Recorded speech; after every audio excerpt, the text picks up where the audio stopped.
Demain c'est la Saint-Valentin, donc je me suis dit pourquoi pas faire une petite vidéo avec des expressions liées à la Saint-Valentin et au dating de façon plus générale. Déjà sachez que pour la Saint-Valentin, en Corée du Sud, traditionnellement, ce sont les femmes qui vont offrir du chocolat aux hommes.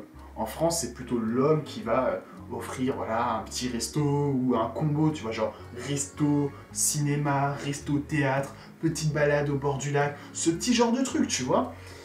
Pas cette année, ok, pas cette année, mais habituellement ça se passe comme ça.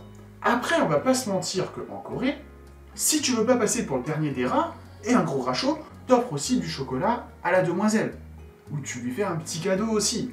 Parce que si tu fais juste, j'ai mon chocolat et je le mange, et toi, vu que c'est toi qui me l'as offert, je le partage pas, tu me regardes le manger, ça risque de mal se passer. Ça risque de pas être apprécié à sa juste valeur, cette proposition.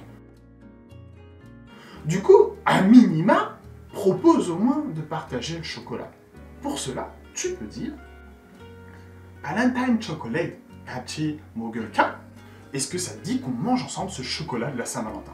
C'est plutôt simple, hein. Mais encore une fois, je vous conseille d'offrir vous aussi un petit peu de chocolat ou un petit truc, ça sera très apprécié, croyez-moi. Évidemment, dans le champ lexical de la Saint-Valentin, on retrouve le traditionnel « 사랑해, je t'aime ». Cependant, dans tous ceux qui regardent cette vidéo, je pense que tout le monde n'est pas en couple avec une Coréen ou une Coréenne. Et certains sont peut-être un petit peu en train, vous voyez, de conclure. Ils discutent, il y a eu quelques dates, des petits rendez-vous à droite à gauche, mais rien encore d'officiel. Déjà, premièrement, ça, en coréen, ça s'appelle un sob. Un sob, c'est quand vous avez eu des dates, mais sans être en couple. Bon, maintenant ton sob. Il y a la Saint-Valentin qui approche, tu te dis, allez, c'est le moment d'être romantique, on fait un petit truc, je vais l'inviter à un petit date. Comment est-ce que tu peux faire ça? Tout simplement, tu peux dire Valentine Day, ça. Est-ce que tu as des plans pour la Saint-Valentin? C'est une question double. Tu vérifies si elle est dispo, mais aussi tu vérifies qu'elle te dise pas ah bah non, en fait, je suis occupé avec un autre mec. Si elle te dit ça, mon frère, c'est chaud. C'est chaud pour toi. C'est mort. Abandonne l'idée. Abandonne le projet. Ou va faire un meurtre. Mais moi, je t'ai rien conseillé. Hein. J'ai rien dit de tout ça. J'ai rien dit de tout ça. Bon. Vous avez compris l'idée, c'est une des nombreuses questions. Il y a énormément de façons de proposer de se voir. D'ailleurs, vous n'êtes pas obligé d'attendre la Saint-Valentin pour proposer un date. Dans le contexte normal, dans le reste de l'année, vous pouvez tout simplement dire « Uli date halka ». Est-ce que ça te dit qu'on aille faire un date ensemble?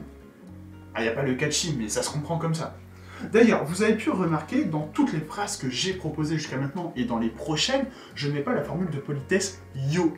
Parce que tu parles à quelqu'un de proche, c'est un ami, même un peu plus qu'un ami, et ça va peut-être même devenir encore plus, et devenir ton petit ami ou ta petite amie. Donc tu dis pas yo, ça fait un peu bizarre encore, hein, c'est pas vraiment naturel. Et c'est bon, la personne accepte et est très contente d'aller avec vous en date à la Saint-Valentin. Alors qu'est-ce que vous allez pouvoir lui dire durant ce date? Bon, alors je le dis, je le redis, la façon de se faire apprécier, que ce soit en Corée, en France ou dans n'importe quel pays, c'est la même. Hein. Tu restes toi-même, tu parles de choses sympas, des petites blagues, enfin bref, sois toi-même. Je vais pas te dire, tiens, parle de ce sujet, ça fonctionne avec toutes les Coréennes. Non, ça n'existe pas ce truc-là. C'est non, tu te retires ça de la tête. Juste sois toi-même. Et après, au passage, si tu peux caler des petits « Oh, il y a peu de nez. Oh, tu es jolie.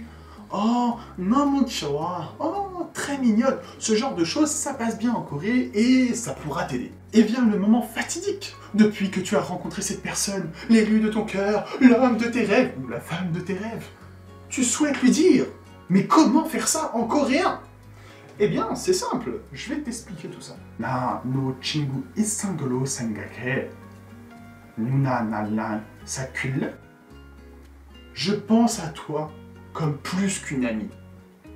Nuna. Alors, Nuna, je prends mon cas particulier, ma copine est plus âgée que moi, donc je dois l'appeler Nuna.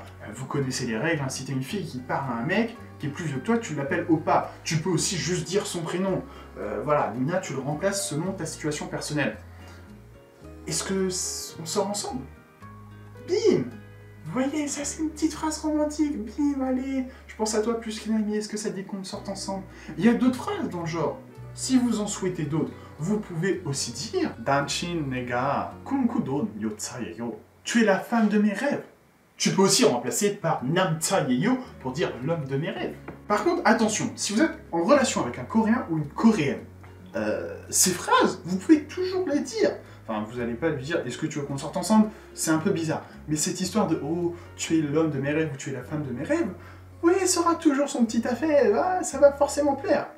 Mais comme je vous l'ai dit, que ce soit des personnes coréennes, des personnes françaises ou toute autre nationalité, ça fonctionne pareil. Il faut un contexte. Ne dites pas ça à quelqu'un que vous ne connaissez pas. Et ne dites pas ça même s'il n'y a pas de contexte. Même si c'est votre femme que vous êtes marié avec, il faut un contexte. Non, parce que j'ai fait l'essai. Quand j'ai appris l'existence de cette phrase, je suis allé... ma copine dormait. Je l'ai légèrement réveillée et je lui ai dit ça. Elle m'a vraiment regardé avec une tête. Tu me réveilles pour me dire ça, gros? Et elle s'est rendormie direct. Et le lendemain, elle avait aucune idée de ce que je lui ai dit. Aucune.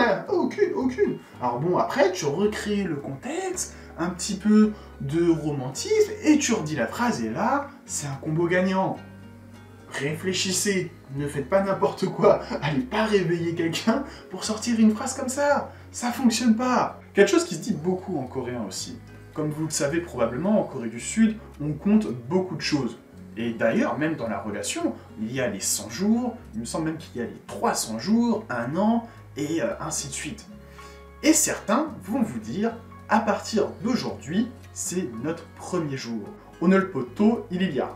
C'est un peu compliqué à dire, pas forcément très simple, mais ça s'utilise très régulièrement par les Coréens. J'espère beaucoup que ce format vous a plu, je pense vraiment en faire d'autres, mais n'hésitez pas à me dire tout ça dans les commentaires. N'hésitez pas aussi à vous abonner, c'est très important, et à partager afin de faire vivre la chaîne le plus possible. Je vous remercie encore une fois beaucoup de m'avoir suivi, et je vous dis à bientôt.